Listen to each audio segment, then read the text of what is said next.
भोजपुरी के power star Pawan Singh के जन्मदिन में दिखे ट्रेंडिंग स्टार खेसारी लाल यादव। जी हाँ दोस्तों, एक बार फिर से दोनों भाई एक साथ में दिखाई दिए। 5 जनवरी को पवन सिंह का जन्मदिन मनाया गया, जिस जन्मदिन के बर्थडे पार्टी में खेसारी लाल यादव पहुंचे और दोनों भाई एक बार फिर से साथ में मिलते हुए दिखाई दिए। दोस्तों, दोनों के बीच में दुश्मनी थी, लेकिन कुछ दिनों से दोनों की दुश्मनी खत्म हो चुकी है और दोनों एक दूसरे को जन्मदिन की बधाई देते हुए दिखाई दे रहे हैं। दोस्तों, खेसारी लाल भोजपुरी के ट्रेंडिंग स्टार हैं।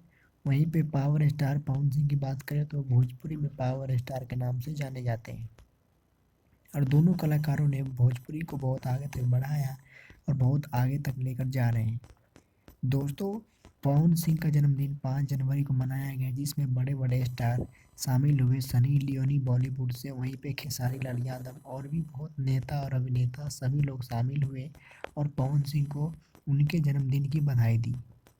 अगर आप पवन सिंह का सच्चे वाले फैन हैं तो एक बार इस वीडियो को लाइक और चैनल को सब्सक्राइब जरूर करें, जिससे कि हम एक से बढ़ के एक वीडियो बनाते रहें।